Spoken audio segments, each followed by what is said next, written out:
এটা পরিপূর্ণ পশ্চিমা এজেন্ডা এবং এই এজেন্ডা পেছনে পরিপূর্ণরূপে সরকারের প্রত্যক্ষ মদত বিদ্যমান। আপনারা জানেন গত দুদিন আগে এখানে রেবেল আসছিল। আপনার রেবেলের ইতিহাস আপনারা শুনেছেন। রেবেল কিভাবে এখানে আসলো, তার পেছনে ইন্ধন কারা দিয়েছে আপনারা সব শুনেছেন। আমরা ঢাকা বিশ্ববিদ্যালয়ের কর্তব্যরত ব্যক্তি মহোদয়দের সাথে কথা বলেছি। আমরা দেখেছি তারা রেবেলের কাছে কি পরিমাণ নিরুপায়।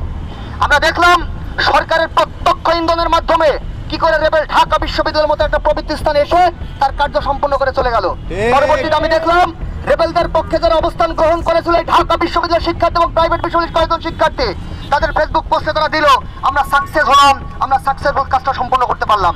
ধিক্কার জানাই আমরা ধিক্কার জানাই ঢাকা বিশ্ববিদ্যালয় প্রশাসন এবং এই সমস্ত শিক্ষার্থীদের প্রতি যারা ঢাকা বিশ্ববিদ্যালয়ে অবস্থান গ্রহণ করেও তারা ঢাকা বিশ্ববিদ্যালয়ের আকাঙ্ক্ষাকে, ঢাকা বিশ্ববিদ্যালয়ের সভ্যতাকে মাটিতে ভুলুণ্ঠিত করে দিল।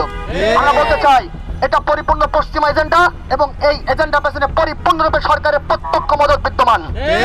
আমরা সরকারকে হুঁশিয়ার করে বলে দিতে চাই বিগত সরকার 1947 থেকে বিগত সরকার সহ 1947 থেকে 2025 পর্যন্ত এই ন্যাক্কারজনক অধ্যায় এলজিবিটিকিউ সংক্রান্ত বিষয়ে যে সিদ্ধান্ত গ্রহণ করতে ব্যর্থ হয়েছে আপনি মাত্র 1 বছর কয়েক মাসের মধ্যে সেই জায়গায় উপনীত করতে সক্ষম হয়েছেন।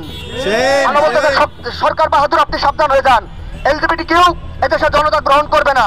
এদেশের সমাজ, সভ্যতা, ধর্ম কোনো কিছু এলজিবিটির সাথে সম্পৃক্ততা রাখবে না। আর আপনারা যদি সরকার যদি এলজিবিটির সাথে কোনরূপ সম্পৃক্ততা বিদ্যমান রাখেন এবং রেবেলদের দ্বারা এই দেশে সমাজ সভ্যতা বিধ্বংসীকারী সিদ্ধান্ত গ্রহণ করেন এবং এদেশের সভ্যতাকে বিনষ্ট করার ন্যূনতম হেয় ষড়যন্ত্রে আপনি লিপ্ত থাকেন, আমরা বলে দিলাম আপনাদের ঘাট ধরতে আমরা বিদ্যাবদ্ধ হবো না।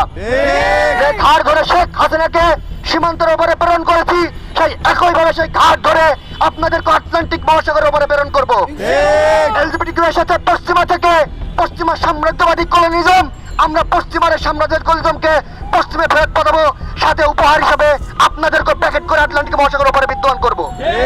আমরা বলতে চাই গতদিন যারা ঢাকা বিশ্ববিদ্যালয়ে ময়দানে আসছিল আমরা দেখেছি, খবর নিয়েছি বিভিন্ন মাধ্যম থেকে, সামি আব্দুল্লাহ বলে একজন ছেলে 71 হলে ইংরেজি বিভাগের, সে ছিল এলজিবিটিকিউ এর রেবেলের প্রত্যক্ষ সমর্থনকারী ঢাকা বিশ্ববিদ্যালয়ের শিক্ষার্থী। আমরা বলতে চাই সামি আব্দুল্লাহ তুমি যতটা শক্তিশালী হও, যেভাবে সরকার ইন্ধন এখানে আসো, সুতরাং মনে রাখবা বাংলাদেশের জনতার থেকে তোমার সরকার বেশি শক্তিশালী না। এই সরকারকে বসেছে আমাদের রক্তের বিনিময়ে, সুতরাং রক্তের মূল্য যদি তোমার সরকার দিতে ব্যর্থ হয় আমরা রক্তের মূল্য সরকারের কাছে আদায় করে নেব।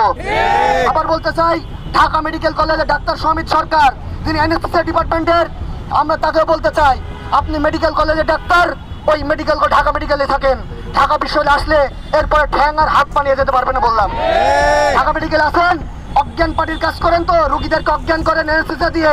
ঢাকা বিশ্ববিদ্যালয়ে এবার আসলে আপনাকে সুস্থ ফিরে যেতে দেবো না। অজ্ঞান অ্যানেস্থেসিয়া ঢাকা বিশ্ববিদ্যালয়ের শিক্ষার্থী আপনাকে দিয়ে দেবো পরিপূর্ণ ভাবে। সবকিছু বলতে চাই এলজিবিটিকিউ কে আজকে এখান থেকে প্রত্যাখ্যান করা হলো।